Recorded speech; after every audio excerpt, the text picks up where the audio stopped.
Senior Podcast ақпарат шайқас бір.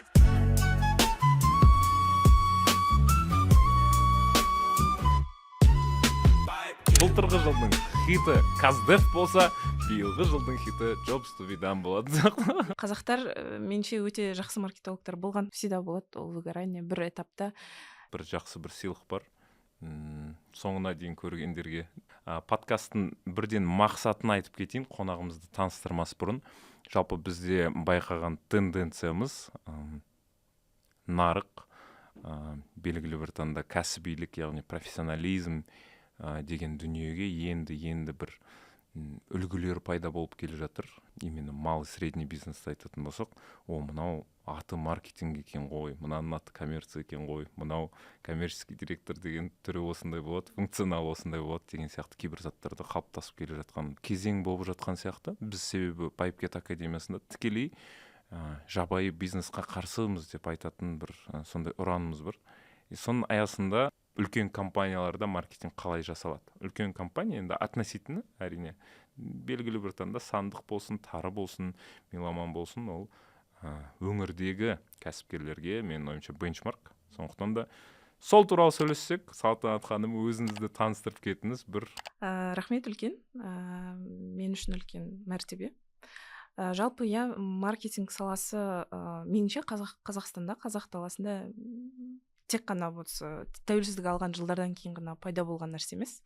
Қазақтар меніңше өте жақсы маркетологтар болған. Просто оның дұрыс терминдері енді ғой біліп жатқанымыз жаһандануға байланысты енді пайда болып, соңғы жылдары елімізде сіздердің академияңыз сияқты және басқа да ресурстарды қолдана отырып, жалпы түсінік пайда болды да, маркетингтің не екенін, қалай пайда болған сол жайында. Сондықтан бұндай инициативалар өте дұрыс, өте қажетті деп ойлаймын. Өйткені қазір нарықтық заман, экономика дамып жатқан заман, жаңа кәсіптер пайда болып, және жалпы жаңағы орталық Азияда жаңа единорогтар пайда болып жатыр, өзіміз білетіндей үлкен компаниялар. Сондықтан мұндай компаниялардың алға ілгерілеп жылжу үшін жақсы маркетинг керек, жақсы нарықты түсіне білетін мамандар керек. Сондықтан жасап жатқан жұмыстарыңыз өте маңызды деп ойлаймын.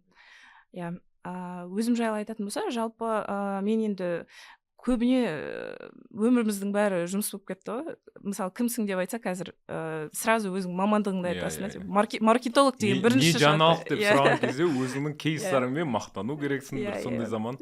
Ананы ашып жатырмыз, былай істеп жатырмыз деп. Сондықтан балам горшокқа отырды деген асылы ешкімді қызықтырмайды да. Шынында да. Сондықтан бірінші, наверное, өзім туралы ассоциация жұмыспен байланысты. Оның үстіне бүгін сол тақырып болғандықтан маркетолог, жалпы бұл салада бір 10 жылдай болып қалды жұмыс істеп жатқаныма. Әртүрлі компанияларда жұмыс істедім, B2B саласында да, B2C саласында да жұмыс істедім. Қандай компанияларда жұмыс істедіңіз? Жалпы атымен айтатын болсам. Мен Ernst & Young'да жұмыс істегенмін. Ең бірінші мындай үлкен жұмыс істеген орыным деп айтатын болсам, ол Ernst & Young компаниясы. Бәріміз білетін, сол Big Four'ның ішіндегі. Өте hustle culture деген жаңағыдай жұмысқа беріліп жұмыс жасау деген нәрсенің бәрін сол жерден көргенмін. Сондықтан отличие, айырмашылық қандай?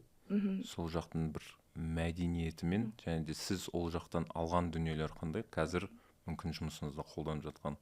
Мен бүйтіп паузаға басып, ары қарай кет қалмай тұрғанда сұрап алайық. Себебі мен мысалы үшін қалайсы болады? Жалпы өзім осы нәрсені насихаттаушымын. Адам бір жерден барып жақсы тәжірибе көргеннің. Және де мысалы Арман Берденовтың интервьюін көрдім. Сол жерде тоже айтады, мен тоже Big Four'да бір жыл 3 ай істедім. Кейін маған Идрисов ағамыз окей, жарайды деген сияқты болды. Руслан Берденовты да білеміз, белгілі бір таңда халықаралық тәжірибеден өткен екен. Және де мен де айтам, өзімнің оқушыларыма, өзіміздің студенттерге 3-4 проектті жүргізіп, білмеймін, миллион тауып үлгересіңдер. Керемет тәжірибені алып бір жерден үйрендер, кейін соны енгізулеріңіз ол құндырақ болады кәсіпкерлерге, жалпы рынокқа деген сияқты. Сондықтан да сіздің опытыңыз жәнегі әлемдік компанияда Big Four. Мен ойымша Big Four деген нәрсенің өзінде тіпті аз адамда түсінік бар қазақ аудиториясын айтқан кезде. Шыны керек, Big Four деген ол аудиторлық және консалтинг компаниялар. Әлемде ең үлкен 4-еу. И негізі олар 5 ма 6 ма болған, кейін ол бір екеуі жабылып қалып, и осы Big Four қалып, и бүкіл әлемдік компаниялардың бухгалтериясын тексереді, аудит жасайды, жалпы бизнестің көрсеткіштерінің аудитін жасайды ғой. И соған и олардың консалтинг направлениесі бар, сол консалтингте кеңес береді, бизнестің көрсеткіштерін қалай жақсартуға болады, барлық жаңа жақтарын қарап зерттеп. Тағы 3 консалтинг компания бар, BCG біз білетін, McKinsey Group бар и Bain бар. Олар чисто консалтинг компаниялар, жаңа Big Four'дан айырмашылығы. Бірақ барлық осы аталған 7 компанияның барлығы басты мақсаты жаңағы компаниялардың көрсеткіштерін жақсарту. Мысалы, кейде бір компанияның ішінде ұзақ уақыт жұмыс істейсің, и уже көрмейді, адам көз көрмей қалады. Оның үстіне, ол жұмыс істемейді, біз оны істеп көргенбіз деген подход көбіне ұзақ жұмыс істеген адамдарда болады да, особенно. Консалтинг деген бұл кәдімгідей нарық. Бізде ол сәл андай, инфо-цыган деп аталады ғой, әзірге формасы болмағандықтан, бірақ негізі солай. Сондықтан жаңағы сырттан мамандарды шақырып, ол мамандар толық қарап шығып, бүкіл цифрын қарап шығады, барлық жасалып жатқан процесстер, ішкі интервьюинг жасап, соңында осындай не береді, заключение береді, осылай істесеңдер дұрыс болады деген сияқты. Жалпы айтқанда осындаймен айналысады, жаңа айтып жатсыз ғой, особо түсінік жоқ Big Four немен айналысады дегенге. Енді жаңа сіз айтып жатқандай не үйрендім? Hustle туралы. Hustle culture. Мен жалпы hustle culture деген тоже соңғы уақыттарда қатты актуальны болып кетті ғой. Жақсы ма, жаман ба, түсініксіз әзірге. Оның еще жаңағы мәдени тұрғыдан қарағанда әр ұлттың, әр регионға байланысты тоже. Мысалы, Азияда, жапондар hustle culture нағыз представительдер деп айта аламыз, Мысалы, ал Европаны қарайтын болсаңыздар, олар максимально hustle cultureға қарсы. EY-да бірінші жаңағы Big Four'да жұмыс істеген адамдардан сұрасаңыз, нені айтасың десе, ол сол ұйқым қанбағаны, сосын жұмыстың көптігі, объемның үлкен екені, сол жайында айтады. Бірақ Big Four'ның беретін ең үлкен преимуществосы менің ойымша, жаңадан келген маман көбіне Big Four'ға тоже поступенчатая не ғой историяда, ол жерде тоже стажер болып келеді, стажердан партнерға дейін өседі. Стажер болып келген жаңағы студент, ол көбіне студент болып келеді ғой, 19-20-21 жаста келеді. Мен EY-да жұмыс істегенде 20 жаста болдым. И жаңағы үлкен партнерларға қарап үйренетін нәрсе көп, өте дотошный, өте детальға көп көңіл бөледі. Өйткені аудиторлар, аудит, бухгалтерия, цифры точности қажет етеді. Сондай нәрсеге көп көңіл бөлуге тырысамын. Әлі күнге дейін сол EY-дің үйреткені деп ойлаймын. Біздің нарыққа өте керек нәрсе деп ойлаймын. Санап үйрену. Және адамдармен жаңағы именно negotiations, сосын presentation skills. Осы 3 нәрсе үйренген нәрсем деп айта аламын. Өйткені үлкен компаниялардың жаңағы представительдермен теңдей дәрежеде сөйлесе білу, маман ретінде стажер болсаң да, специалист болсаң да. Қанша уақыт істедіңіз, кейін қайда бардыңыз, қалай карьераңыз жалпы жалғасты? Мен білуімше сіз негізі саясаттанушысыз, соған жақын мамандықты бітірдіңіз, кейін болашақта оқыдыңыз. Мен бірінші мамандығым бойынша мен вообще public policy деп бітіргенмін Назарбаев университетінде. Бірақ кейін public policy'да жұмыс істеймін деп ойладым, сол бағытқа барам. Public policy деген жалпы мемлекеттік саясатты құрастыратын адам ғой, аналитик, әрі соны жазатын адам. То есть execution бар, жасайтын адам бар. И оны құрастыратын адам бар. Менің жұмысым больше соны құрастыратын адамда public policy. Баста ой болған, сол бағытқа барам, сол салада жұмыс істеймін деген. Сосын Сингапурде жалпы Қазақстан кішкене офф-топта, Қазақстан жаңағы public policy мәселесінде, жаңағы мемлекеттік саясатты құру, мемлекетті құру мәселесінде біздің бірінші елбасымыз, президентіміз меніңше өте көп Сингапурға қараған сияқты, да? Сингапурдың опыты, тәжірибесі өте көп айтылатын. Ли Куан Юдің жасаған жаңағы жұмысы, үшінші санаттағы елден бірінші елге қалай көшірді Сингапурды, осы тәжірибе көп көңіл бөлген. Сондықтан жаңағы нуда public policy факультет ашылған кезде ол dual диплом болды да, типа joint программа Сингапурдағы public policy Ли Куан Ю атындағы мектеппен бірге. Сол мектеппен бірге болған сондай неде оқым. Бірақ кейін оқып жүріп, мен бір өзіңізді тани бастадыңыз. Не қызық маған не ұнайды? Тек қана аналитикамен айналысып, жаңағы тек қана public policy тақырыптары ғана ма, әлде басқа да қызығатын жаңағы тақырыптар бар ма деп. сөйтіп бір стартапта жұмыс істеп бастадым. Маркетолог болып, жалпы больше подработка сияқты. Рион деп бәрі аталатын. солай Бәрі басталады солай басталады ғой. Рион деген стартап болған тоже. И сөйтіп бастап көрдім, как больше разнорабочий сияқты. Мне кажется, любой маркетолог бастаған кезінде ол разнорабочий да. Содан бастап жалпы маркетингке қызығушылық оянып, кітаптар оқып бастадым. Сол кезде Котлерді оқып, бұлар осындаймен айналысады екен, маркетинг деген осындай екен ғой деп. сөйтіп одан кейін Котлер деген бір әліппе сияқты жолға түстің бе әйтеуір Котлердің кітабын сатып алу керексің. Оқып бітіресің, бітірмейсің, ол екінші әңгіме. Ол маңызды емес. Просто алып қойсаң болды. менде мынандай менің ойымша Котлерді адамдар прям андай соңына дейін оқымайтын сияқты, бірақ андай мен осы жолдамын деген бір посвященияның бір белгісі ретінде ол символический де тұру керек. Барып обязательно алып қою керек. Одан бөлек енді портфолиомда әртүрлі проекттер бар. Мен біраз уақыт ТРЦ-шный маркетинг дейді, жаңағы молдардың маркетингінде жұмыс істедім. Достық плазада жұмыс істедім, тоже маркетолог болып. Кейін мега менеджмент, 3 меганы басқаратын компания. Сол мега менеджментте Нұрлан Еркебулановичтің командасында жұмыс істедім тоже. Сіздің кейстарыңызда в основе андай больше не про перформанс сияқты, андай. То есть келді, заявка түсті, отдел продажный жақта сатып жатыр дегеннен бөлек бір неде амплуада ойнайтын маркетолог ретінде маған Салтанат ханыммен оның бэкграундын жәнегі зерттеп тәжірибесін тыңдаған өте қызық. Себебі нарықта андай ғой, здесь сейчас ақша алып кел, жұмысқа келдің ба, кеттік, ертең ақша жату керек деген сияқты. Сізде біраз сол стратегическиймен байланысты, одан кейін сіздің жаңағындай өзіңіздің жеке айтатыныңыз SMM-нан бөлек адамдар брендпен басқандай да каналдарда танысу керек. Ол офлайн бар, ивент бар, тағы деген сияқты өте қызық. Негізі маркетологта мынандай ғой, әртүрлі калибрдағы жұмыстарды алып көре беру керек та. И постоянно жаңа опыт қой. Салтанат ханым, менде бір профессионализммен ассоциироваться етесіз. Сіздің тарихыңызды оқыған кезде маған болашақ деген бір сондай бір одан кейін бір жыл бойы о жақта бала шағамен деген сондай бір қызық өзіме түртіп алатын нәрселер болды. Сол туралы тоже айтып кетсеңіз. Негізі меніңше менде ондай всегда былай болады. Келесі этапқа өту үшін бірдеңе болу керек. Мысалы, адам жеке дамуында өзіңіздің план бар ғой. Мысалы, өмірлік планыңыз бар. Мен осы этапқа келгенде там Fortune 500-қа кіретін компанияда жұмыс істеуім керек, или сондай компания құруым керек деген сияқты, или Silicon Valley-ға баруым керек деген сияқты. Маманда да, компанияда да, компанияда да, маманда да. То есть, и мысалы маман туралы айтатын болсақ, сондай әртүрлі амбицияларымыз бар да. Бірақ мысалы біз бір этаптан екінші этапқа көшкен кезде менде майндсет бірдеңе болу керек. Бір нәрсе сізді итермелеу керек. Потенциал жиналу керек. Ол өзгеріске жету үшін немесе нетворкинг, бір адамдардың ықпалымен, көмегімен, немесе осындай жаңағы басқа бір комьюнитидің көмегімен келесі этапқа өтуге болады. Немесе жаңа білім алуға болады деп ойлаймын. 5-6 жыл бұрын бір стак болды, мен как будто застряла деген болады. Келесі этапқа өтуім керек, не істеймін.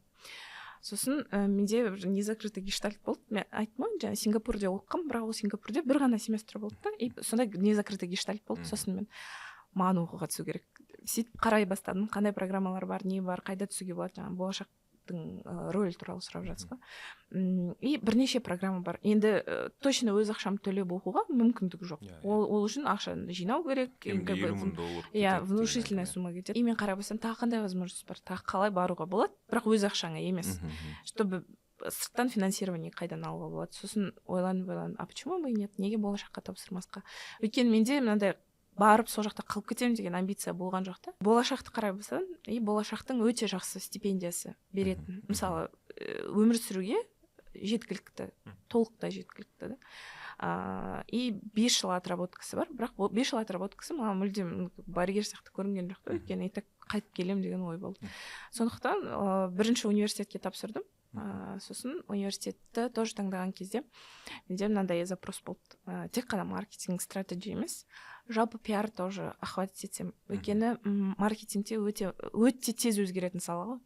Біздің салада күнде бірдеңе өзгереді. Мысалы, бір жыл бұрын там OpenAI да там запустился, и содан кейін өте қатты өзгере бастады да, жаңағы инструменттерде. Маркетингті мысалы барып университетке оқу үшін тоже мынандай тезірек динамичный нәрсе ғой, полевой, мамандық деп. Иә, полевой мамандық, более прикладной мамандық болғандықтан маған более широкий керек болды да, тек қана маркетинг. Сол үшін маркетинг, PR, corporate communications деген бағдарламаны іздедім.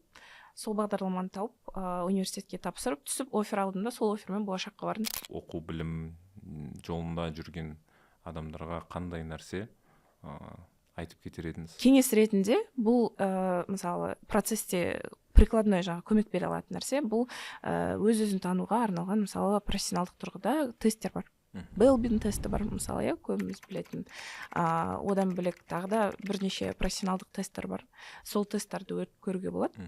Сол тесттерден өзін-өзі жаңағы определить етіп, бұл жерде мысалы жаңағы 5 өзінің ең жаңағы мықты тұстарын және 5 әлсіз тұстарын білуге көмектеседі.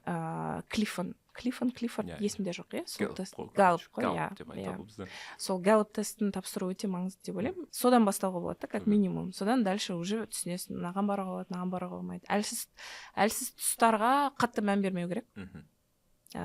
Усилия сильный дейді. Мен де осы ұстаным. Пока бұрын, мысалы, кеңес үкіметі кезінде мектепте қандай система болған, әлсіз тұстарды үнемі дұрыстауға тырысатын болған. Мысалы, математикасы нашар болса, мынаған көбірек математикамен айналысу керек, көбірек заниматься ету керек деп ше, или каллиграфиясы нашар болса, көбірек жаздырып.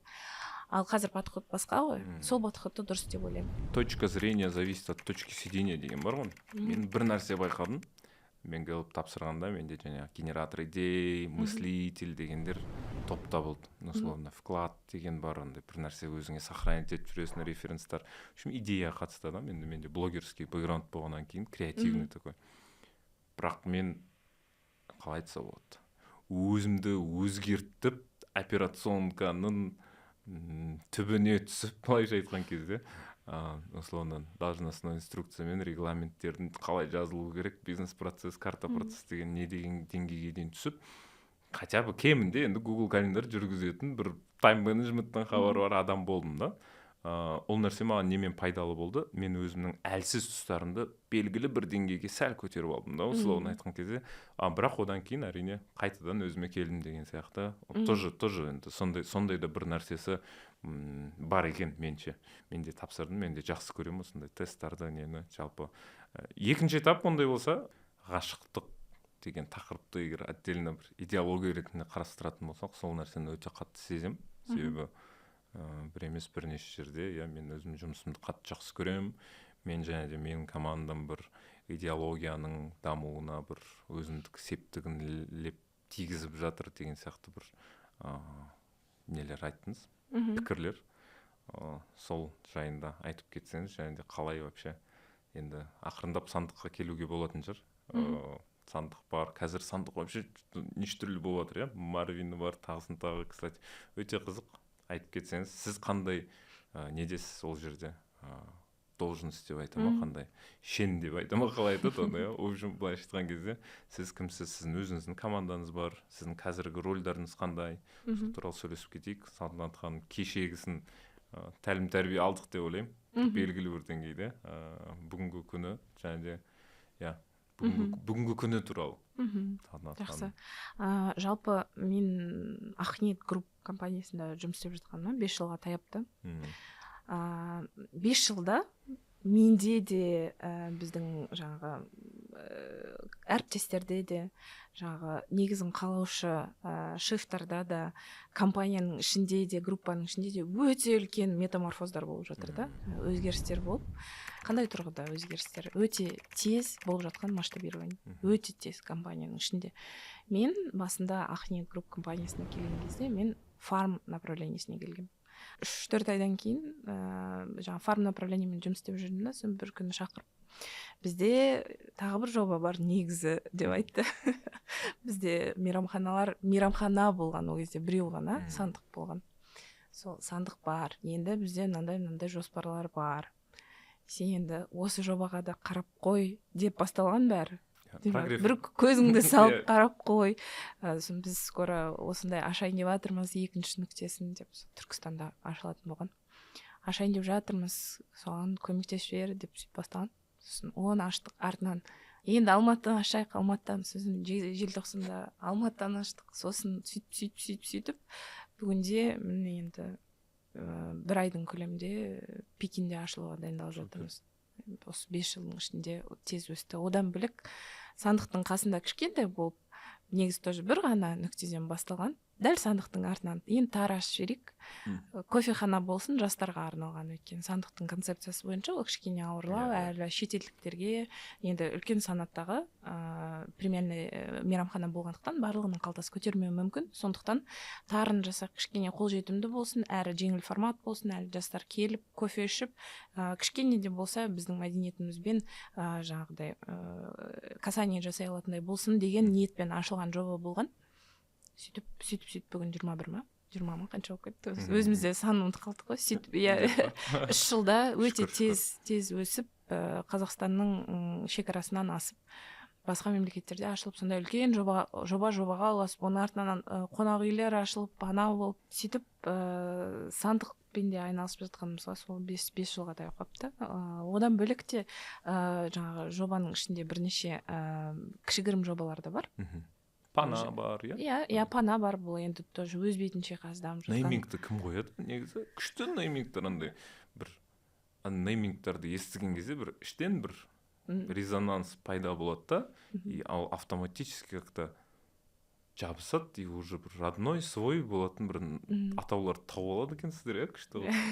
Негізі, иә, неймингке көп көңіл бөлінеді. Негізі бізде былай ғой, жаңа жоба ойлап табылып жатқан кезде біріншісі енді примерно идеясы осындай болады, мынандай модель болады, сосын екіншісі атын қалай қоямыз деген сұрақ болады всегда. Как корабль назовешь дейді ғой. Иә, атын қалай қоямыз. Сосын әлі бизнес модель толық жазылмаған, мысалы жаңа фин модель саналмаған, бірақ біз бәріміз отырып алып типа, давайте атын ойланайық, не істейміз деп. Көбіне бұл ұжымдық шешім. Бір адамның шешімі емес, ұжымдық шешім. Шефтардың өздерінің арасында болсын, жаңағы команданың арасында болсын, талқыланып қабылданатын шешім.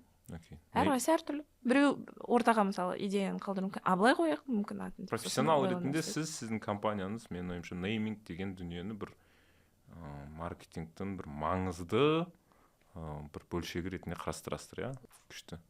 Маған нейминг тақырыбында бір фрагмент келеді фильмнің «Основатель» деген кинода, анау неге сен біздің компанияны вообще сатып алдың дейді ғой. Макдональдс туралы фильм ғой. Макдональдс неғып танадың, сен тура осы котлетаны, тура осы бургерді өзің жасай алатын едің ғой деген кезде, мен келген кезде Макдональдс деп оқыған кезде ол маған Американың символы болып көрінді дейді ғой. Мен неймингпен қателескен адамдардың бірімін. Менде ха-ха-шоу деген жоба болған деші.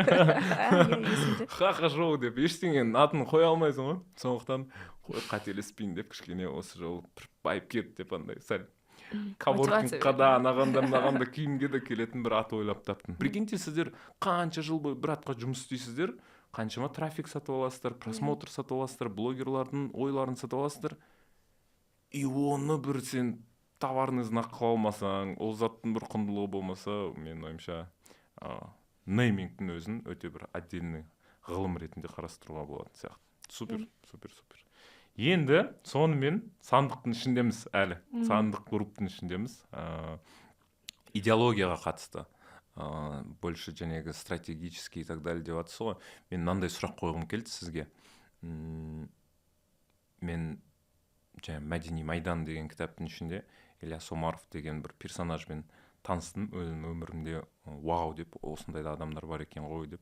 Жүргенов атамызбен танысып, соның ішінде бір министр, Қазақстан СССР-ның, былайша айтқанда мәдениет министрі, сол кісі мынандай нәрсе айтады: біз өзіміздің құндылықтарды заманның талабына сай, былайша айтқан кезде, сол уақыттың упаковкасымен, егер маркетинг айтқан кезде, бере алып, ары қарай жылжытып отыруымыз керек осы бір құндылықтарымызды. Мен ойымша сандықта, тарыда, басқасы да, панада осы бір құндылықтардың заман талабына сай как раз бояуын сіңіріп, бір идеологияны ары қарай апара жатқан сияқты көрінеді.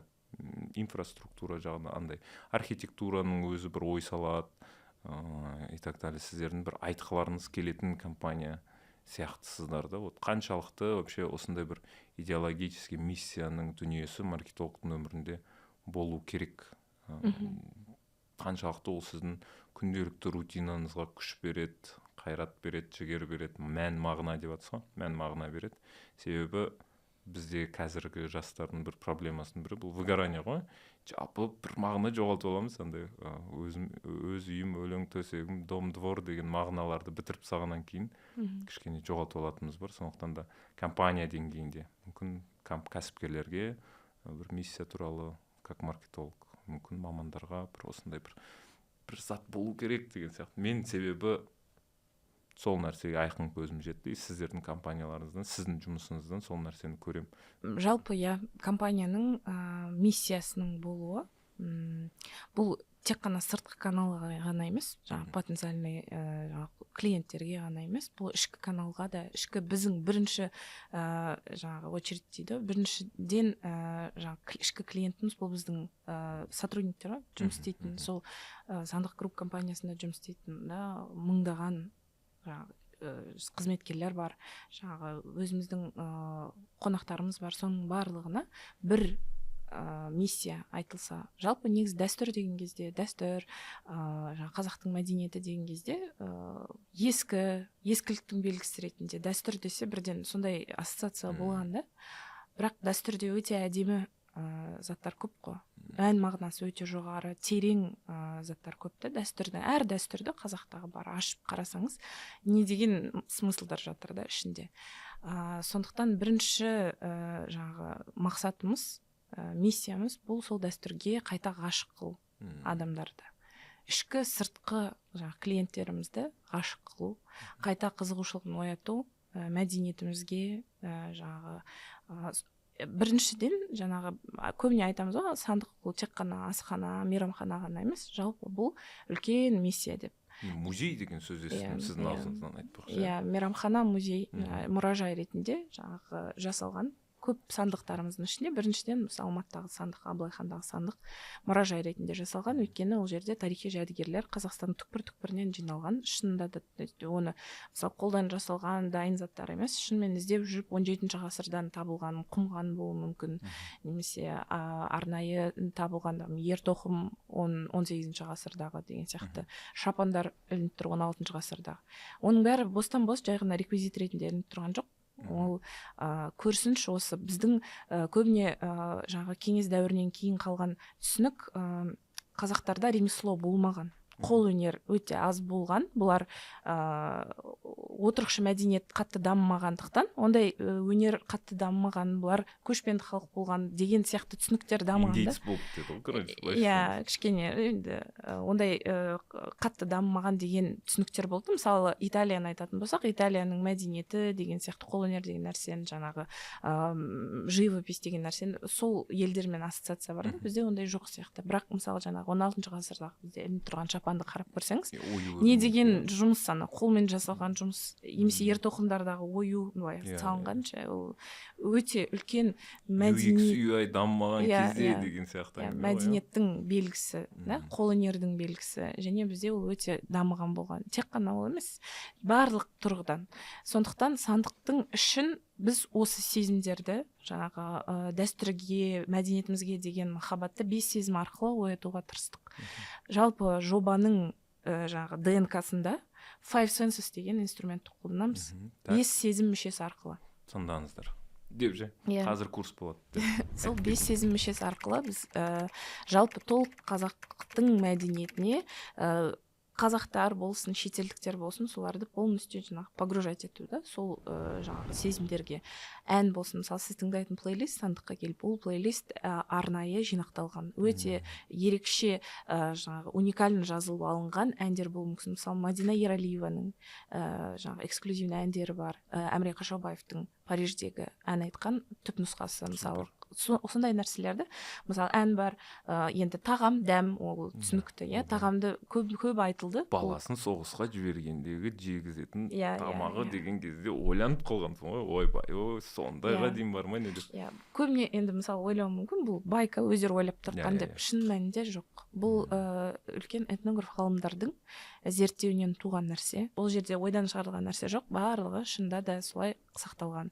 Оның барлығын біз жинақтадық бір концепт. Сіздердің жұмыстарыңызда продуктолог деген маманның прям исі шығады, то есть андай көп компанияларда ондай бір ғой, продукт неден тұрады десе, короче, білмеймін, там бадын айтатын болсақ, қара зерені қостық, алгиндиді қостық, балды қостық, сонымен осындай болды деген сияқты, прям кәдімгідей зерттеу жұмысы жасалған бір сондай фундаментальный жоба екені көрінеді. Прикольно. Экономика впечатлений деген менде бір теория, даже кітап бар осындай. Менің сіздердің жұмыстарыңыздан байқайтын нәрсем осы, сіздер помимо енді контент анасынан бөлек адамның присутствиясында именно осы впечатление алуына, Диснейлендтің бір бөлшегі сияқты, сол типке, сол модельге ұқсас бір маркетинг жасайсыздар, Сол жаңа мен айтып жатқан концептке кіреді, ол да жаңа сол five senses-ті енді классический маркетингте жаңа біз айтатын лидогенерация, инфлюенс маркетинг дегеннен бөлек жаңағы сол five senses маркетинг деген өте жақсы келеді да біздің концептке. Соның жаңағы барлығын қолданамыз. Жаңа мен айтқандай звук, свет дейді, жаңа барлығы жайдан жай жасалмаған да. Соның барлығы сол бір концепттің аясында. Неге оның маркетингке қатысы бар? Так. Оның маркетингке қатысы бар, өйткені мысалы адамды келтіру ол бір жұмыс маркетологтың. Бірақ оның келіп әсер алуы, сосын оның жаңа енді маркетинг тілімен айтқанда LTV жоғары болуы, ол сол келген кезде алған әсеріне байланысты. Сондықтан маркетологтың жұмысы мен есікті ашып кіргізіп жібергеннен бітіп қалмайды да. Лид бар, дальше өздерің деп. Дальше, воронканың жоғары жағында деп клиент шақырумен бітіп қалмайды. Бұл жерде сол келіп әсер алуы, сервистен жаңағы 5 түрлі жаңағы сезім мүшелері арқылы сезінуде, сол жерде тоже маркетинг, өйткені ол адамды қайта қайтаруға, жаңағы клиенттің қайтып келуі. Сосын ол клиенттің LTV-нің жоғары болуы осы сезімдерге байланысты. Сондықтан да ол да біздің жұмыстың бөлігі деп санаймын. Жаңағы маркетингтің ішкі әртүрлі мероприятиялар болсын, әртүрлі жаңағы оларды engagement-ін жоғарылату үшін келген адам тек қана тамақ ішіп отырып кетпеу үшін, мысалы бізде жаңағы ән, жанды дауысты ән кештері бар. Мысалы жұма, сенбі, жексенбі күндері. Ол да әсер. Тек қана тамақ жеуден бөлек. Өйткені, мысалы, тамақты кез келген жерден жеуге болады. Бешбармақты кез келген асханада барып жеуге болады. Бірақ әсерді келген кездегі иістер, дауыс, дыбыс, музыка, соның барлығы бір әсер болып кеткен кезде бір жаның рахаттанып сүйіп кететін жерде. Сондықтан ол өте маңызды маркетингте. Тек қана мейрамхана маркетингінде емес. Үйдегі 5 басқа, бауырдақтағы 5 басқа, допустим, сандықтағы басқа болуы мүмкін деген сияқты ол айналасындағы. Өйткені осы жерде маркетингтен jobs to be done деген, тек қана маркетинг емес, жалпы бизнеста понятие бар ғой, jobs to be done. Супер. Мен ойымша jobs to be done деген былтырғы жылдың хиты Каздев болса, биылғы жылдың хиты jobs to be done болады.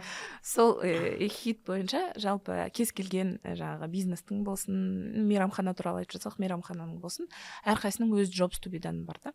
Сандықтың jobs to be done ол сол experience.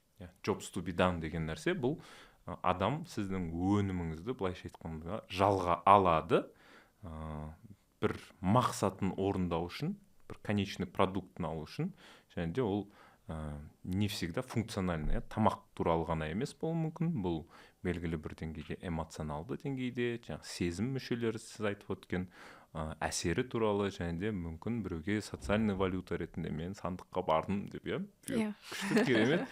Егер де қазір ресторанка туралы айтатын болсақ, ресторанный мейрамхана саласында твердый нәрселерден айтқан кезде воронка қалай ұйымдасқан. Мысалы үшін менің байқағаным то же самое, мысалы киімде жаңағында жүрген адамдар білмейді, что сен магазинді көріп қалды, ішіне кіріп қалды, киіміңді ұстап қалды, кейін ол киімді алып кетіп, білмеймін, там киім киетін жерге барып, кейін кассаға барып, сол негізі воронканың бір этаптары деген сияқты. Адамдарда ондай түсінік жоқ екен. Жалпы мен там киім сатсам, оның ішінде бір воронка продажды бір жандай тек қана инфокурстарды бар адамдар ғана істейді деп ойлайтын сияқты біздің нарық. Сол туралы айтып кетесіз бе? Менің ойымша рестораторларға сіздердің опыттарыңыз қызық. Қалай сіз маркетинглік стратегияға қарайсыз? Қалай сіз әрбір деңгейде қандай активностьтар ұйымдастырасыз да, мысалы үшін жаңа бір сезон болды ма, сіз өткенде не жасадыңыздар, блогерларды, брендтің достарын шақырып бір менюмен таныстырдыңыздар деген сияқты. Бұл жалпы егер распаковкасына келген кезде сыртынан да сторис, сандықта бір күшті бір нәрсе болып жатыр деп көрінеді ғой, ал егер де ол стратегия ретінде қарасақ, ол бір белгілі бір мақсаттарды орындап жатыр. Сол бойынша менің ойымша ресторанкада жүрген мамандарға бір пайдалы өзіңіздің кухняңызды уже чуть-чуть хард жақтарын айтып кетсеңіз, маған да қызық негізі ол опыт. Енді жалпы бізде бірінші мақсат енді воронканың ең жоғарғысында бренд awareness. Жалпы бренд жайында біле ма адамдар? Бренд жайында көбірек адамдар білсе, және касание көбірек болса біздің брендпен. Бірақ ол мысалы бізде потенциально қарайтын болсақ, егер сандықты алатын болсақ, тарыдан бөлек тек қана сандықты алатын болсақ, біз 3 қалада бар, қазір 4 қалада бар. И потенциально мысалы біз бір 10 миллион адам потенциально біздің аудитория болуы мүмкін деп қараймыз мысалы. И оның ішінен барлығының қалтасы көтере бермеуі мүмкін мысалы сандыққа келуге. Бірақ біздің мақсат сол біз ойлап тұрған 10 миллион адам обязательно есту керек сандық туралы. Сондықтан жаңағыдай масштабный, мысалы жаңа айтып жатсыз ғой, ивентте көп адамдарды жаңағы сол воронкадан өткіземіз. Максимально көп адамдар көреді, 1 рет, 2 рет касание жасайды брендпен. Одан кейін ол адамдардың барлығы келеді деген сөз емес. Ол белгілі жаңа воронкадан өтіп келесі этапқа, мысалы келесі этап ол интерест. Интерестте ол мысалы біздің жаңағы әлеуметтік желідегі парақшаларымызға кіруі. Біз үшін мысалы жаңағы платформа ретінде бұл социальный сети, кез келген TikTok болсын, Instagram болсын, там басқа да парақшалар, Facebook болсын деген сияқты. Сол парақшаларға кіріп өздеріне оценка жасайды. Мысалы, маған қызық па, қызық емес пе, бұл не? Не үшін бұлардың барлығы? Неге Ақсұлтан келіп бұны белгілеп жатыр, бұл не, бұл сандық деген кіреді, көреді. Түсінікті. Егер қызықты болса, осы жерде уже контент-маркетинг жұмыс істейді. Контент-маркетинг қызық па? Қызықты контент жасай ма олар? Әлде қандай форматта? Ұнай ма? Потенциально оның оценкасына да бір 3-5 минут кетуі мүмкін. Одан кейін окей, жазыла салайын, жоғалтып алмау үшін. Вдруг керек болып қалады, жазыла салады. Или потому что бәрінен көрді, сізден көрді, амандан көрді, Жазира Еркіннен көрді, біреуден көрді. Бәрі салып жатыр, қызық бірдеңе жазыла салады. Сосын бір күн шығады, 2 күн шығады, 3 күн шығады, осы жерден контент-маркетинг жұмыс істей бастайды. Күнде. Одан кейін бастап, енді бір күні потребность пайда болады. То есть любой продукт сатып алу үшін либо ол потребность іштен пайда болады, немесе ол потребностьті навязывают сырттан, брендтің өзі. Екінші нәрсе ол кішкене бөлек нәрсе. Жаңағы маған мейрамханаға бару керек, мысалы ата-анамды мейрамханаға барғым керек келеді. Неге ата-ана? Өйткені самый классический примерді, өйткені ата-аналарымыз біздің мысалы суши дегісі келмейді, пиццаны қойшы, нан ба, анау несімен деп сөйтіп не қылуы мүмкін да. Сандық бұл андай бір сыйластық, мен сіздерді төрге шығардым, сіздер осындай жерге достойнсыздар деген бір, мен сіздерді умраға апарам дегеннің бір қатарында тұрған ассоциация деп ойлаймын. Бірінші этап мысалы. И сөйтіп ойлайды да, внутренне карта желания жасап деген күшті. Сосын мен көріп едім ғой сол ресторан деп қайттан подпискасына кірдік, тауып алады да, сосын келеді. Осы жерде уже conversion. Сөйтіп конверсия болады, одан кейін retention. Жаңағы біз кейіннен істеп жатқан 5 senses маркетинг, жақсы, хороший сервис, одан бөлек жақсы тамақ, ол жаңа ретеншнге жұмыс істейді. Және бейілділік программасы бар, программа лояльности, ол қайта-қайтару үшін жұмыс істейді. Приложениеміз бар деген сияқты, бонусная система деген сияқты, жаңа оповещение, және тағы да. Егер былай үсті-үстімен айтып кететін болсақ, осылай жұмыс істейді. Ал жаңа үлкен воронкаға кіргізу әртүрлі инструменттер қолдануымыз мүмкін, бірақ ол инструменттер бәрі біледі. Дұрыс қолдана білуінде, дұрыс жаңағы құралдарды қолдана білуінде деп ойлаймын. Қиын емес, оның үстіне Қазақстанда ондай жалпы аудитория өте үлкен емес қой. Сондықтан инструменттер де көп емес. Сіздер белгілі бір таңда, то есть бағана jobs to be done дедіңіз, мысалы үшін сіздер өздеріңіз әртүрлі сегменттер қандай бір мақсатпен или қандай причинамен, себеппен келетінін түсінесіздер, иә? Қаншалықты ол маңызды вообще ресторанкада жүргендерге, мысалы үшін білу ол нәрсені. Маған оказывается мынандай себеппен келеді. Мен мысалы точно білемін, туризм болатын болса мен сандыққа барам, ата-анам келсе сандыққа барам, или енем келсе, білмеймін, атам келсе деген сияқты бір маңызды сәттер деген нәрсе тоже менде сандықпен связано. жалпы осындай нәрсе тәтті шай болуы мүмкін осындай жаңағы дәстүрлі мерекелерге өз атаулы күндерін атап өтуге көп келеді. Әртүрлі. Сосын не бизнес серіктестерін ертіп келеді. Көп сыйластықтың белгісі деп ойлаймын, статустың белгісі. Сол үшін де ертіп келеді. То есть мынандай нәрсені айтуға болады, когда сенің брендіңмен белгілі бір ассоциация құралған кезде маркетингтің жұмысы белгілі бір деңгейде орындалып жатқанның белгісі деген сияқты. Мысалы сандықта менің ойымша четкий ассоциация бар, отырды халыққа неге келетін, қандай контекстте келетін, қандай уақытта, қандай бір настроениемен келу керек екенін біледі. Иә? Тура солай. Сол барлық бизнесте де жас мамандарға да өте маңызды деп ойлаймын. Тағы бір инструмент сіздің сөзіңізден маркет ресерч жасаймыз дедіңіз.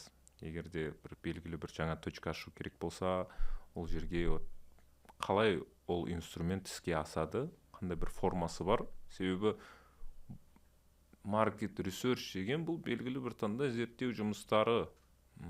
Біздегі кәсіптің психологиясы, мен опять-таки бір үлкен инвесторлардың, көпті көрген ағалардың подходтарын айтып жатқан жоқпын. Біздің мақсат білмеймін, ерекелердің біздің подкастты көру емес, бізде обычно білмеймін региондағы мамандар немесе кәсіпкерлер көруі, және де экономикаға бір өзінің кәсібилігін арттырып бір әсер ету. Сондықтан да зерттеу жұмыстары жалпы асығыстық танытпай бір белгілі бір сіздерде чек-листтер бар деп ойлаймын. Сол чек-листтармен бөлісіп кетуге болса, айтып кетсеңіз, неден тұрады ол? Өйткені Бейжіңнен ашылып жатсыздар, сол сияқты.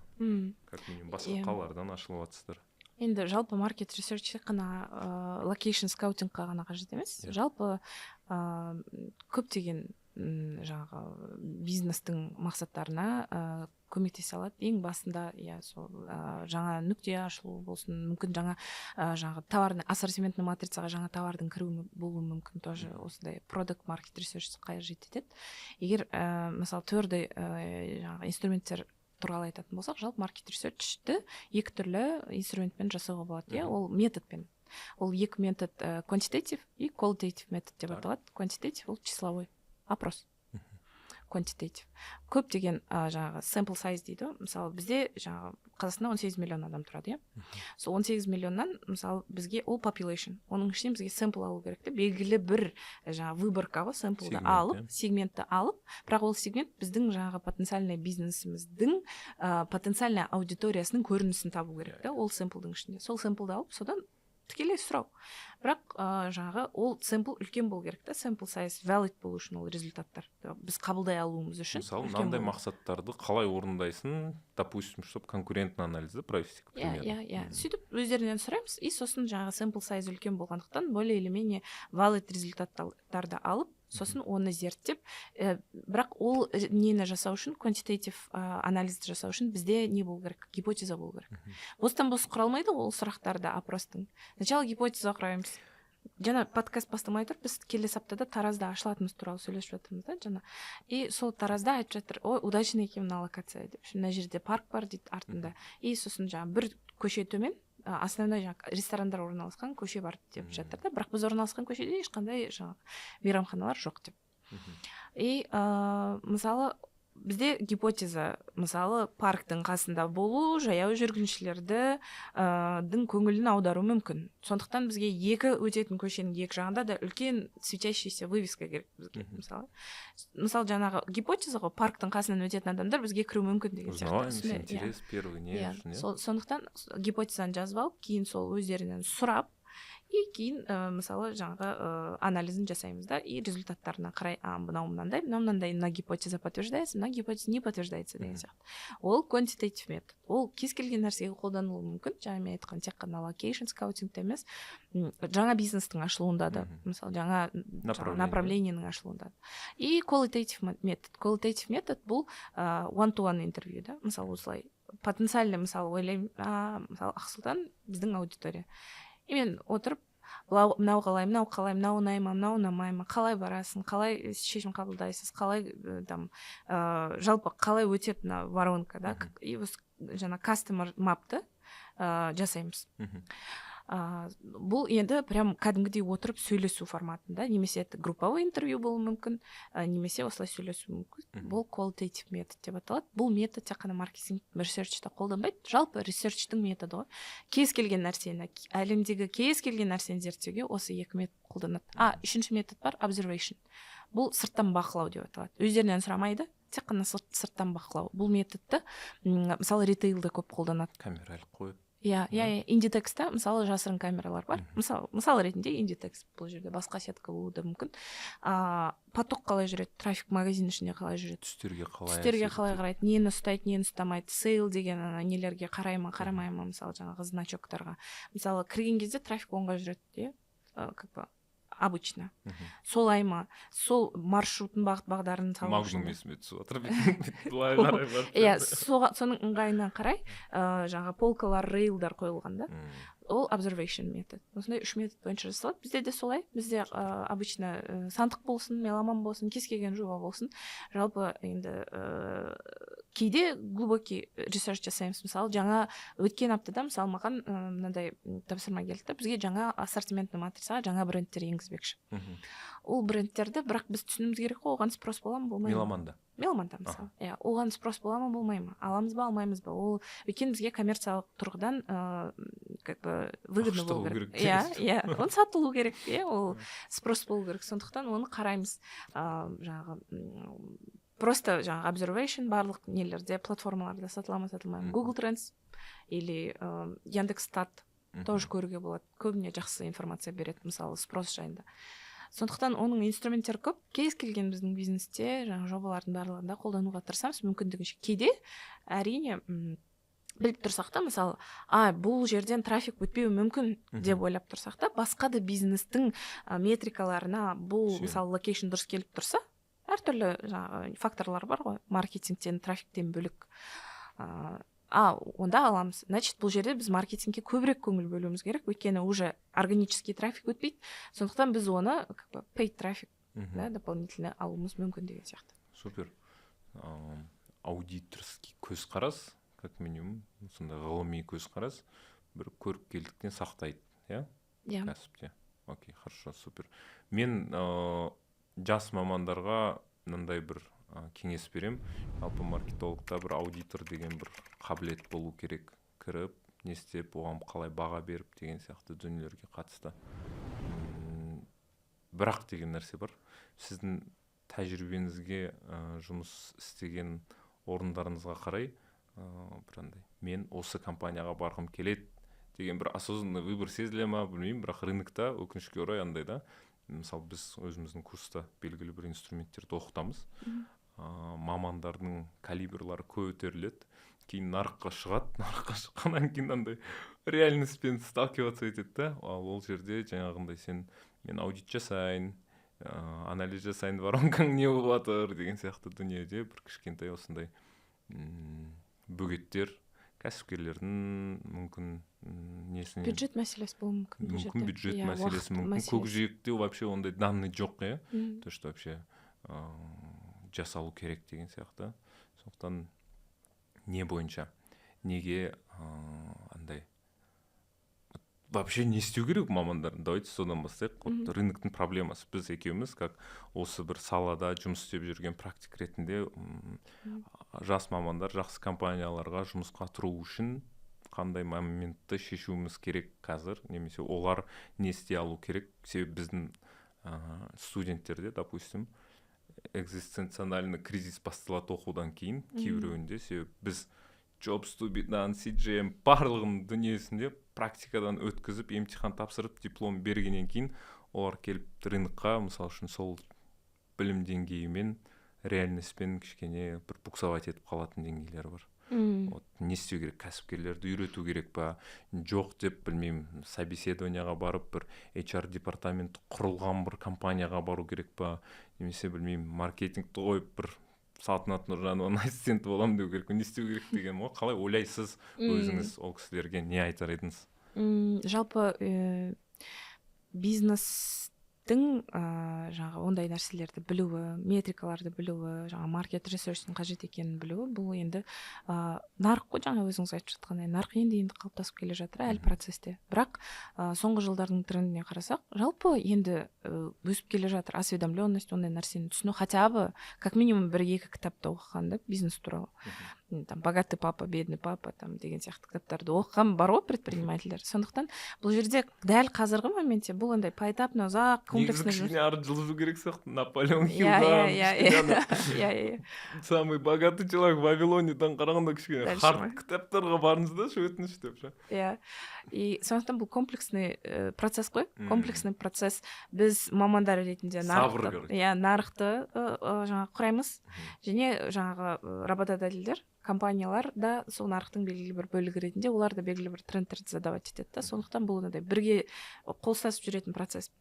Дәл қазіргі уақытта мысалы жаңағы Jobs to be done'ды біліп алып, CJM-ді біліп алып, одан кейін жаңағы маркет ресерч жасай алатын маман егер өзін жаңағы сол барайын деп жатқан компаниядан кішкене жоғарырақ сезінсе, өз білім деңгейін, онда бармасын ИП Пупкинаға. То есть ИП Пупкина күшті. Сондықтан ол ИП Пупкинаға да қажетті маман табылады, өйткені оған да керек емес те заумный CJM-дар. Оған конкретно қазір лид керек. И оған SMM керек, 2-3 сторис күніне салу керек, все, ИП Пупкина вообще керек емес сен CJM. Сондықтан әр бизнестің өз этап бар, ол этапта қажет ететін белгілі бір скиллдар бар. Егер ол матч болу керек. Жаңағыдай сіздерде overskilled болса, значит басқа компанияны қарастыру керек деген. Супер. Мен совет мен мысалы үшін клиент таңдаған кезде, агентство болып істеген кезде мен айтатынмын, менде квал клиент бар. Мысалы үшін ол осынша жыл нарықта, осынша ода оборот, осынша сотрудник, оның ішінде как минимум коммерческий директор болу керек, роб болу керек деген сияқты айтпесе, мен ол жердің маркетингін аутсорсқа алмаймын. Себеп, чем прикол, ты на жақта паришься, лиды приносишь, на жақта даже роб жоқ деген сияқты. Вот сол сияқты белгілі бір таңда өзіңіздің жұмыс берушіңіздің целевойын құрып алыңыз и вообще зерттеңіз, кім бар, есі дұрыс. Супер. Сіз кәдімгідей не өттіңіз, былай собеседование өттіңіз, сол жаңағындай клиенттің, мына жақтағы клиенттер бар ғой, команда деген сотрудникті клиент ретінде алсақ, сол CGM-нан тоже полный өтіп шыққан маман сіз, дұрыс па? Или қалай? Или приглашенный, или личный брендтің арқасында ма? Жоқ, ондай емес. Кәдімгі классический интервью болған, двухэтапный. Кстати, қорқады көп жастар интервьюдан өтуге. Неге? Вот сондай байқадым. Вот бізде идея жоқ, то что можно, білмеймін, там бір жерге собеседованиядан өтуге и так далее, осындай интервьюдан өтуге. Менің айтатыным, сіз ертең біреуді жұмысқа аласыз, ол жүк сізде болады. Сол кезде сіз өзіңіз осы жолдан өтпесеңіз, сізде басыңызда бір картина болмаса, сіз өкінішке орай өте алмайсыз оны деген сияқты. Сондай түсінік болу мүмкін. Ол жоп интервьюда вообще қорқудың қажеті жоқ, бірақ ол қорқынышты басу үшін бірақ қандай нәрсе бар. Кез келген қорқынышты қорыққан жаққа бару керек. Иначе теориямен отыра беруге болады. Синдром самозванца, мен оны білмеймін, әлі үйренген жоқпын, тағы бір 2-3 кітап оқиын, сосын барамын деген ол бітпейді ғой. Сондықтан, ондаймен, кажется, зумерлар қатты страдать етпейді. Ол біздің миллениалдардың несі болған? Типа фишкасы болған. Зумерлар особо ондайдан қорықпайды. Кетіп қала сала ма? Супер. Зумерлар демекші. Командаңызда. Давайте біз ақырындап енді білмеймін, соған қарай бара жатқан сияқтымыз ғой. Как минимум өзіміздің интервью барысында органично солай келіп қалдық. Маркетолог бұл топ-менеджер. Оның белгілі бір адам басқару, адам ресурстарын басқару бойынша, делегирование бойынша, немесе бір ұйымдастыру, контроль деген сияқты бір скиллдары тоже болу керек. Сіздің жұмысыңызда қалай орналасқан, сіз қалай управлять етесіз, қалай басқарасыз, сіздің командаңызда қанша адам бар, не істейді олар деген сияқты. Сол туралы айтып бересіз ба? И вообще менеджменттің рөлі. Жалпы біздің холдингта бірнеше департаменттер бар. Ахниет группның ішінде, олар барлық компанияларды холдингтің ішіндегі соларға жұмыс істейді. Маркетинг сол бір департаменттердің бірі. Ішкі агентство сияқты жасалған структурасы. Получается, біздің маркетинг отдел барлық компанияларды барлығына қарайды. панаға да, сандыққа да, сандық групптың ішінде өз проекттер бар ғой, былай бөлінген. По сути, сіз бөлек компаниясыз сонда былай қарап отырғанда. Иә, агентство, холдингтің ішіндегі агентство ғой, иә. Мадлен групп бар, даже осы жылы сатып алынған актив. 18 локациясы бар, Шымкентте кондитерлік желі. Иә, легендарный 35 жыл тарихы бар. Иә, одан бөлек Меломан Марвин, өздеріңіз білетіндей, осы жылы acquisition болып, компаниялар слияние болған. Жаңағы фарм направление бар, Еврофарма бар, Ахнет дистрибуция бар. Осындай бірнеше жобаларды қараймыз маркетинг департамент ретінде. Егер структурасын қарайтын болсақ, бұл жобаларда жаңағы менен бөлек, мен бұл жобалардың связующий звеносымын да маркетингте. Бұдан бөлек әрқайсына қарайтын маркетологтар бар. Меломанда өз маркетологы бар. Жаңағы мен айтқандай бренд маркетингіне қарайтын адам бар, трейд маркетингіне қарайтын адам бар. Еврофармада жаңағы сандықтарда бір адам, Мадленде бір адам. Бұл жаңағы маркетологтар жалпы процесс операционканы дальше жүргізетін адамдар да, бүкіл процесстерін ішкі. Digital команда жалпы бір команда барлық проектке.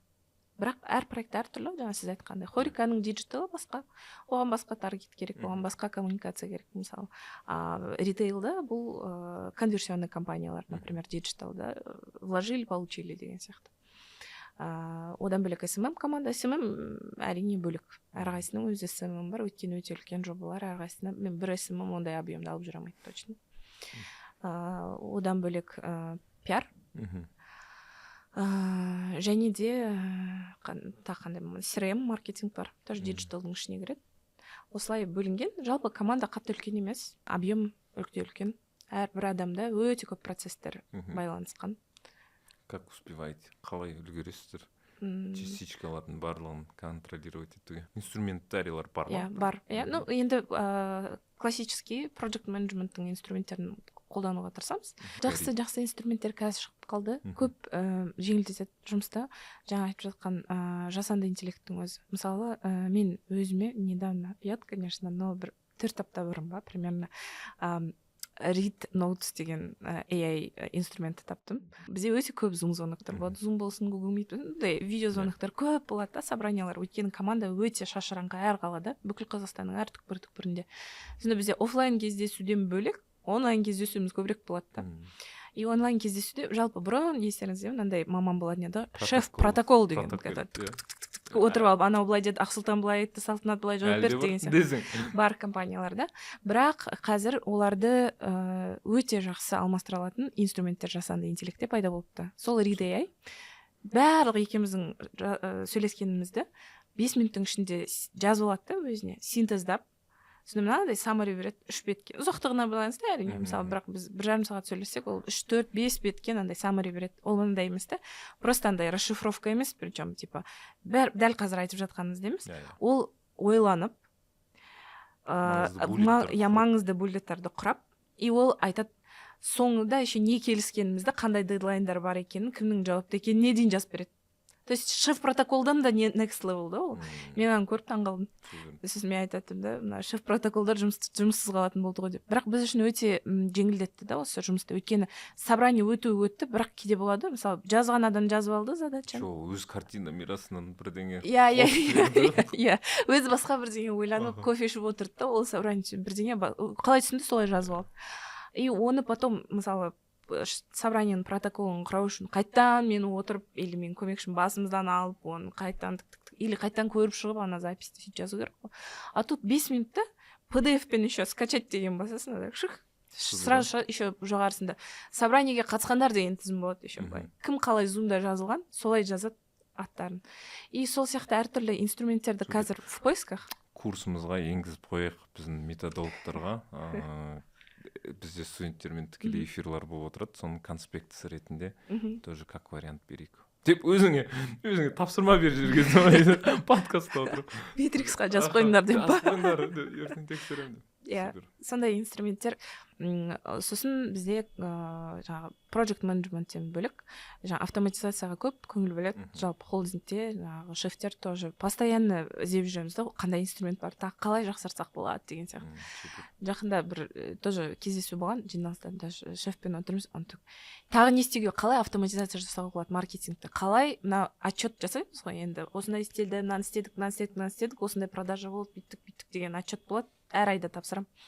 Сол отчетты айтып жатыр да. Енді бұны қалай лайв форматта ала аламыз? Power BI-дан бөлек. Power BI өте қымбат инструмент та, өйткені. Еще мазга түсіну анан бәрін. Power BI-да настройка жасайтын команда керек деген сияқты да. Одан бөлек тағы, может быть, AI инструменттер бар шығар дейді да. Мысалы, біз бір дэшбордқа шығарамыз, сосын Power BI тек қана дэшборд береді ғой.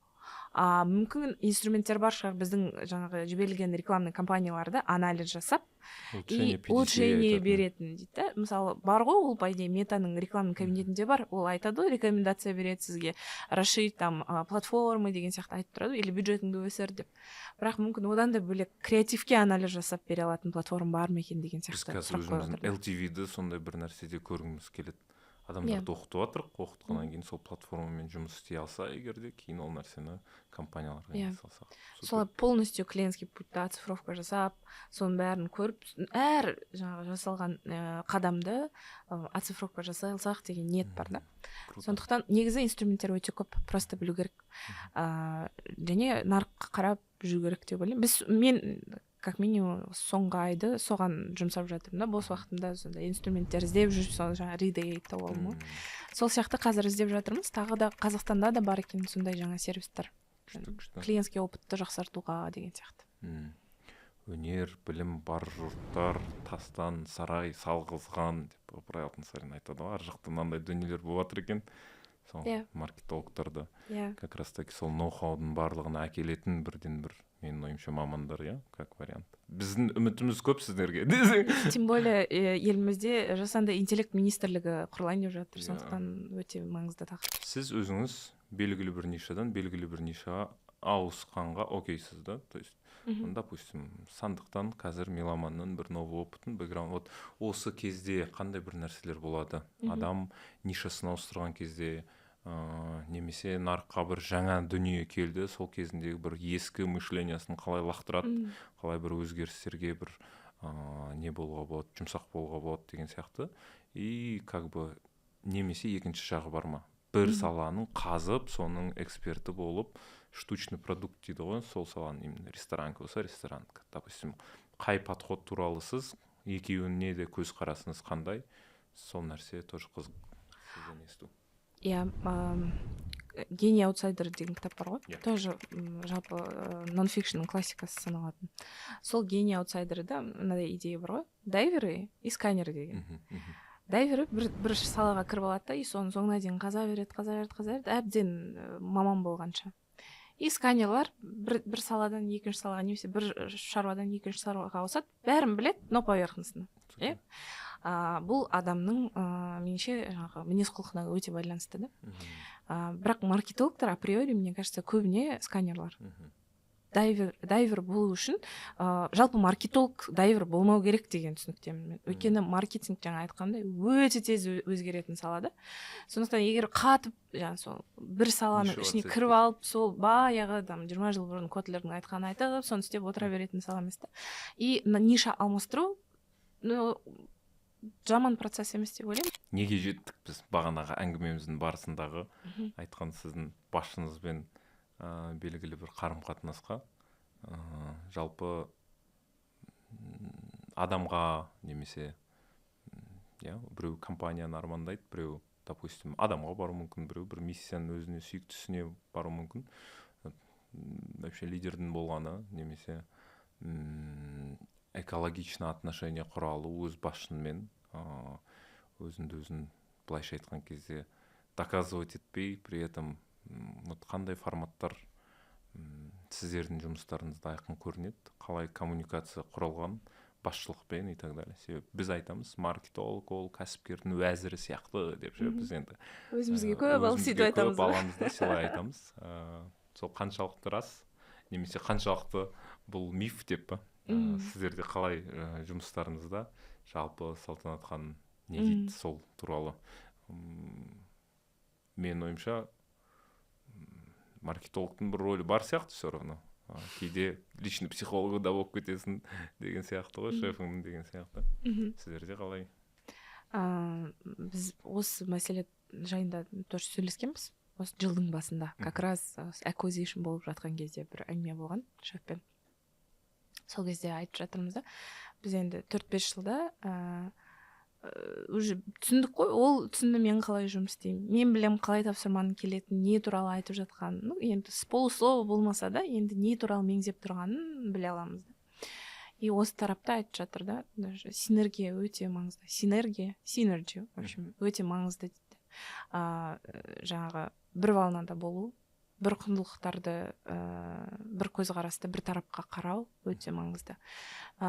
Кейде болады ғой, жаңа сіз выгорание туралы айтып жатсыз да, выгорание бәрімізде болады.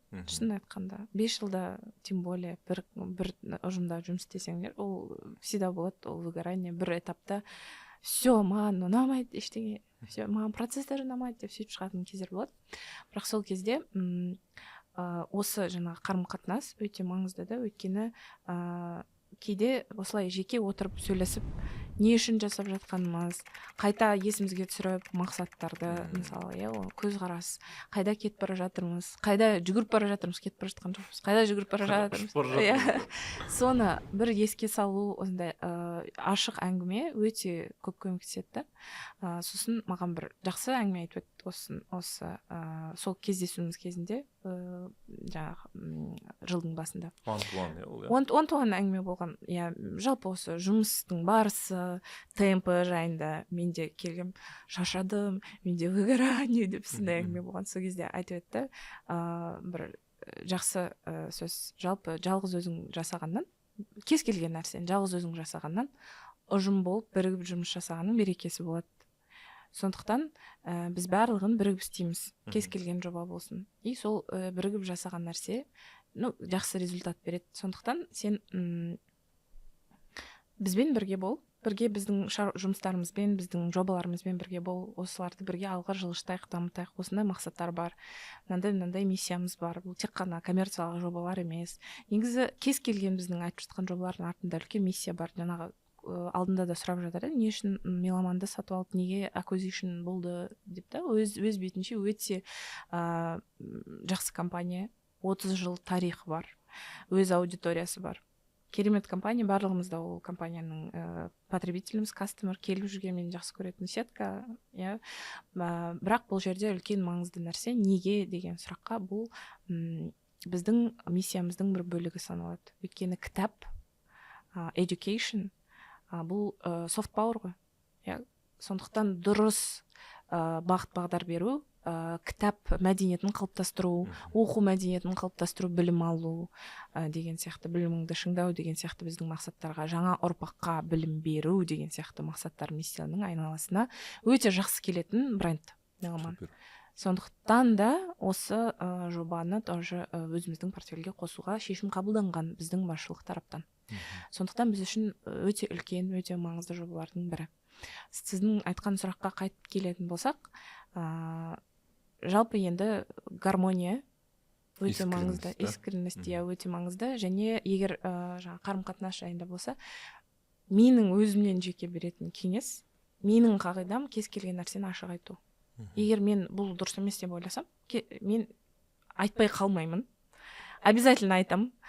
Бұл мен білмеймін, бұл жақсы ма, жаман тұс па, бірақ айтпасам былай ком болып тұрып қалады да, мен айтуым керек еді. Осы жерде мен өзімнің бес тиынымды қыстыруым керек еді, обязательно айтуым керек еді деген бір принциптарым бар да. Сол үшін егер мен бірдеңе дұрыс болмаса, немесе басқаша көзқарасым болса, ол жайында үнемі айтам. Егер мен осы компанияда уже 5 жыл жұмыс істеп жатсам, значит, бұл подход в принципе нормальный сияқты біздің басшылыққа. Кейбір қыздар айта алмай кейін ауырып қалады ғой, наоборот. Сол айтпай қалғанымен. Бұл психосоматика. Сондай да бар екен. Бар, шынында да бар. Сондықтан ашық әңгіме айту, ашық ойыңды білдіру, бұл маркетологтың міндеті деп те ойлаймын да, өйткені біздің взор шире.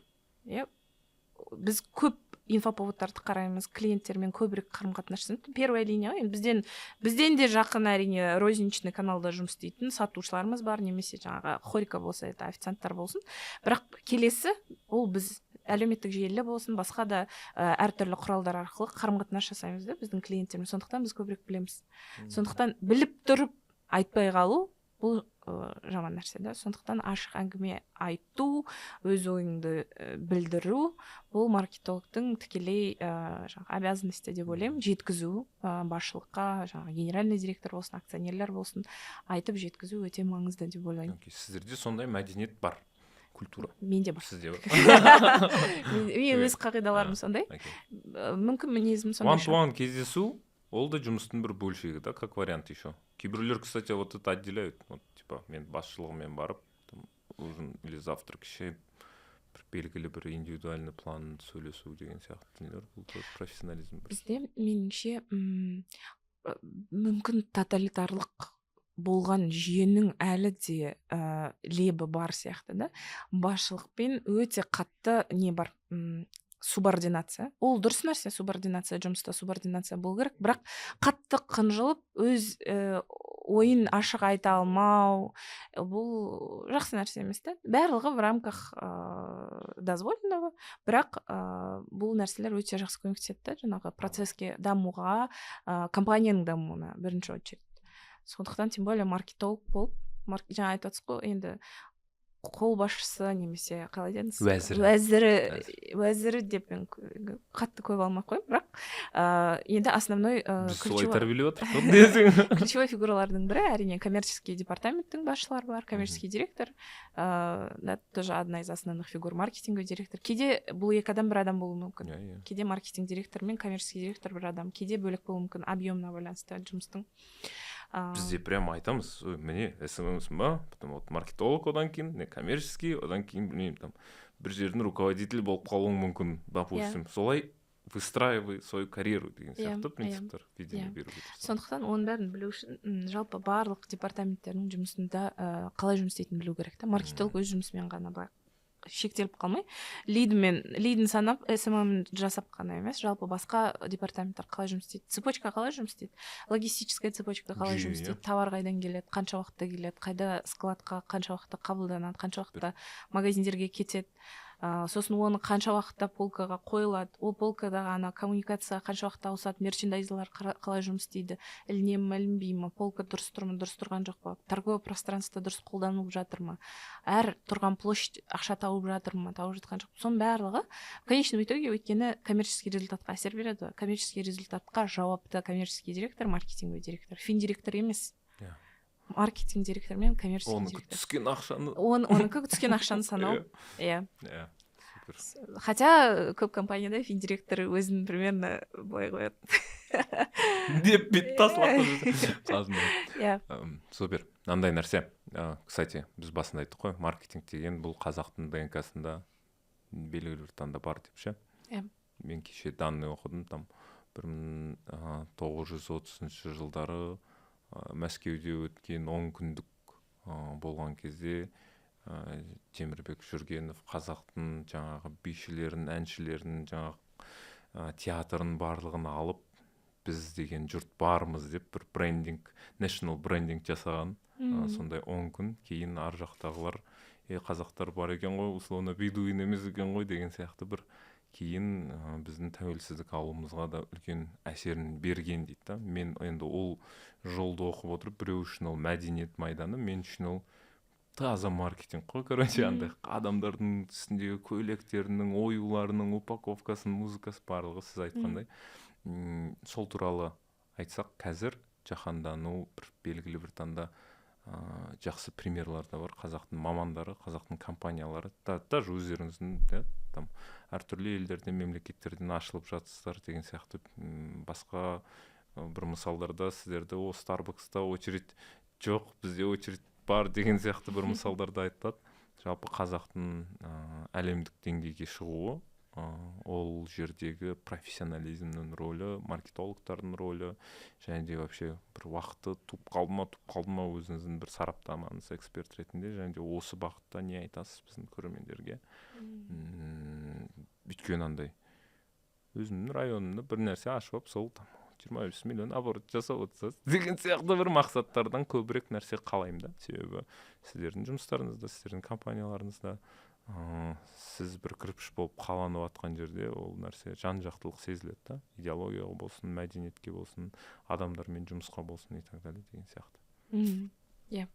Енді жаңа маркетинг туралы айтып жатсыз ғой. Негізі маркетингтің қазақ даласында болғанының мысалы 19 ғасырда фиксациялар бар. Бізде дала өзі ма, уәлаяты ма деген газет болған.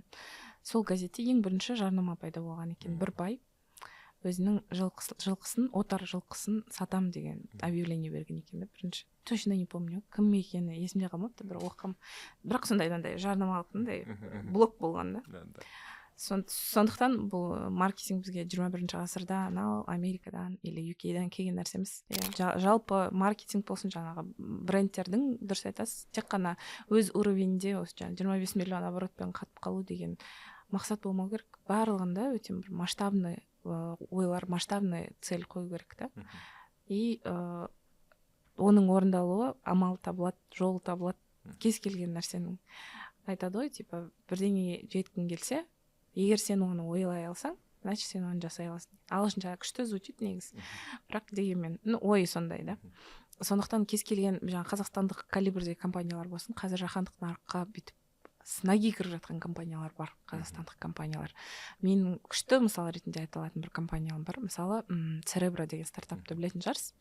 Денсаулыққа қатысты. Бұлар инсультті адамның бетіне қарап предикшн жасай алады. Осы адамда болмай жатып болады деп заранее, мысалы, сканерлар тұрса, мысалы, кез келген жаңағы қоғамдық жерлерде сканерлар тұрса, көріп аларм береді, сенде инсульт болуы мүмкін деп.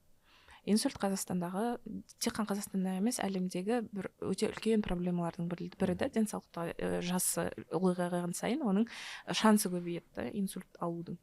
Және өте жаңағыдай қайғылы жағдайларға келтіруі мүмкін. Және соны алдын алуға байланысты стартапты ашқан біздің Қазақстанның Досжан Жүсіпов деген стартап. Қазір мысалы Silicon Valley'да өзінің жаңа акселерация өтіп жатыр. Өте маңызды стартап деп. Хайфилдсті өзіңіз айттыңыз, тоже супер популярный. Каспийдің өзі что стоит. Өте үлкен единорог Қазақстаннан шыққан. Сол сияқты Dream Big дейді ғой. Кез келген жаңағы местечковый 25 миллиондық обороты бар компания, үлкен компанияға айналуға әбден мүмкін. Starbucks'та солай басталған дейсің. Starbucks'та солай басталған. Біздің жобалардың да сондай үлкен мақсаты бар. Әрине, бірінші рет естіген кезде бізде типа қайдағы Чикаго сөйтіп ойлайсың ғой енді. Бірақ кейін Чикагода ашылғанда дедік, сосын одан кейін сұрақ қоймайтын болдық қой, типа бола ма болмай ма деп. Сол сияқты кез келген жобаны, кез келген жақсы миссиясы бар, өз аудиториясын жақсы білетін жобаны жаһандық деңгейге көтеруге болады деп ойлаймын. Әрине, әртүрлі факторлар бар, ол финансовый жағдайға байланысты әртүрлі. Бірақ дегенмен жақсы тверді миссиясы болса, оның фанаттары табылады. Маған біздің тарихымызды зерттеген қазір қатты күш береді. Әрбір адам өзінің жұмыс барысында, маркетолог болсын, айтишник болсын и так далее, біздің бір кім екенімізді көрсетсе, және де бір құндылықтарымыздан таймай, бір сон, мысалы үшін анау картина бар ғой, Ахмет Байтұрсынов айтады, Жүсіпбек Аймауытов, сен психологияны зерттейсің, Мағжан Жұмабаев, сен педагогиканы жаз деген сияқты. Сондықтан да маркетинг относительно ғылым ретінде институт деп айтамыз ба, бізде енді қалыптасып, мамандары отырып, бұл қандай ұғым деген сияқты дүние енді пайда болды. Соның аясында бүгінгі подкастты біз сіздерді Салтанат Нұржановамен таныстырдық. Мүмкін бұл тоже тарихи, осындай қазақ тіліндегі күшті подкаст. Оқырмандарға, талапкерлерге, маркетингқа ғашық адамдарға өзіңізден әдебиеттер, өзіңізден қандай бір заттармен қызығу керек, өзіңізден бір бағыт-бағдар айтып кеттіңіз. Енді жалпы маркетологтарға, жаңадан маркетинг саласына келіп жатқан мамандар болатын болса, біріншіден үнемі құлағыңды, көзіңді ашық ұстау.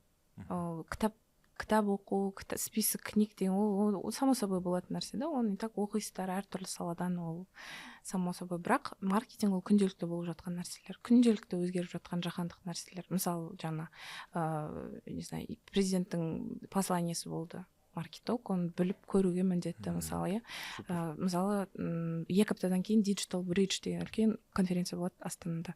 Сол Digital Bridge-ға барып көру, мысалы, тыңдап мамандар AI туралы тақырыптар көп болайын деп жатыр. Сол сияқты кез келген болып жатқан жаңашылықтарға, барлық жаңағы мүмкіндіктерге өзін ашық болу, open minded деп айтамыз. Бір сөзбен айтқанда open minded болу өте маңызды да. Бұл кез келген нәрсеге қатысы бар. Бұл маркетологқа ең басты талап деп ойлаймын. Жабылып қалмау. И когда маркетолог өзі мен бәрін білем, қалай істеу керек деген уақытта ол уже не актуально болып қалады да. Сондықтан осыған көп көңіл беру керек деп ойлаймын. Ал егер прикладной, мысалы, кітап дейтін болсақ, және гений аутсайдер айттыңыз. Оның алдында экономика впечатление деген жақсы кітап айтылды. Мен мысалы классический маркетинг туралы кітапты айтпас едім. Мен жаңағы компаниялардың қалыптасуы жайында жазылған публицистика жаңағы жанрында кітаптар болады ғой. Фил Найт болсын, тот же продается обувь. Сосын тағы қандай кітап болды? Кімнің кітабы бар тағы да? Айзексон, Уолтер Айзексон, Стив Джобстың өмірбаяны жайында. Сол сияқты больше success story оқыған жақсы да. Кітаптарды оқисың, оны Стив Джобстың андай екеуі жүреді, Джобспен өзіне тура өзіміз сияқты бір андай бірдеңе тірлік жасап жүреді, ана сатады барады, күшті да ананы көрген. И ол бір андай саған қазір ол болған, болды. Ана жерде екі чувак жүр, çoğdan не істейміз, сатамыз ба деген күшті да, кайф. Вот солсы ең маңыздысы. Өйткені біз басқа призмадан қараймыз ол компанияларға. Или Netflix сильнейший, біз көп айтамыз осы кітап жайында компанияда тоже. Жаңағы таза disruption жасаған ғой рынокке. Disruptнуть рынок деп айтады ғой. Полностью переворачивать етіп рынокты. Game changer жасап. Game changer. Сондай кітаптарға оқуға көбірек кеңес беретін едім да, өйткені оның үстіне ол андай сухой бизнесовый литератураға қарағанда бұл прям андай өзің не жасайсың да, вывод жасайсың и толық жүріп өткен жолды көруге мүмкіндік бар. Маркетологқа күшті overview береді деп ойлаймын. Біз тура осы подход студенттерімізге прям основательді Макдональдсты көруге, білмеймін, там Феррариң бар, Ламборгиниң бар, там Блэкбери бар, бәрін көруге нетеміз. Стив Джобсты да жақсы көреміз, оның да киносын көргіземіз. Енді қазақстандық компаниялар туралы да сондай күшті кітаптар шықса деген. Новый арман бізде. Или Harvard Business Review сияқты сборниктер, әртүрлі қызықты қазақстандық кейстарға тұрарлық компаниялар жеткілікті. Қазақстанда алдында Стэнфордта тоже шықты ғой, кейс Freedom Bank'тың. Сол сияқты кейстер, оның алдында Каспийдің кейсі шыққан Гарвардта, по-моему, Harvard Business Review'да. Сол сияқты қазақстандық сондай изданиелер болса, кітап болсын, немесе издание сияқты болсын, электронды форматта болсын, сондай қазақстандық компанияларға сарап жасайтын сондай болса, соларды оқыса қызық болар. Ондай болса бізде жаңалық Пайпкет академиясы, біз қазір маркетологтарды оқытамыз, нарыққа жалпы маркетинг деген саланың бір исін сездіріп осы жолда қызмет істеп 10 жыл болды. Мен өзім әлеуметтік желі медиа маркетинг саласында болғаннан кейін уже артқа шегініп бір басқа нәрсе жасауға желание да жоқ. Мен өзімді осы салаға арнадым. Посвящение деген сөзін айтпақшы, бір мағынасы посвятить себя какому-то пути екен. Сол сияқты бүгінде өзінің ісін жақсы көретін осындай бір әріптесіммен бірге Пайпкет академиясына оқуға шақыру бойынша бізде бір хабарлама бар. Соны айта кетсек. Жалпы енді Қазақстандағы жақсы маркетолог мамандарын дайындап жатқан Пайпкет академиясымен бірігіп, Сандық групптың атынан бізде мынандай инициатива. Жалпы осы академияда білім алып, өз білімін шыңдағысы келетін 2 жанға 6 айлық бағдарламаға грант берсек деген ой бар. Супер. Осылай үлесімізді қоссақ деп үміттеніп жатырмыз. Супер. Пайпкет академиясы, Сандық групп, Салтанат Нұржанова осындай бір сіздерге жақсы хабарламасын айтып жатыр. Шарттары, детальдары төменде осы видеоның астында шарттары, және де біздің Instagram парақшамызда закрепленныйда болады. Не істеу керек, қалай қатысу керек, қандай шарттар бойынша ол грант жүзеге асады деген сияқты біз сіздерді байыпкет академиясына оқуға шақырамыз. Маркетинг дамысын, мықты кәсіпкерлер шықсын, кәсіптер шықсын, әлемге жалпы өзімізді экономикалық тұрғыдан енді халықтың санасына брендтермен отырғызайық деген осындай бір үлкен біздің ниетіміз бар. Бүгінгі подкаст ұнаса, білмеймін, лайк басыңыздар, комментарий жазыңыздар, топ 3 инсайт жазып кетіңіздер әдеттегідей комментарийға. Сондай бір активитимен немізді аяқтайық подкастын. Рахмет сізге, Салтанат ханым. Өте күшті қазақ тілінде болған сабақ подкаст болды ма, не болды? Көкжиекті кеңейтетін сондай бір күшті сұхбат болды. Сізге рахмет. Сол сізге, жұмыстарыңызға берекесін берсін, нәтижесін берсін. Өзіңіздің сүйікті ісіңізге ары қарай ғашық болып, сол жолда бөгеттерге қарамай бір нәтижеге жетулеріңізге тілектеспіз. Байыпкет академиясының атынан сізге үлкен былай жасайды, осылай ғой, дұрыс па?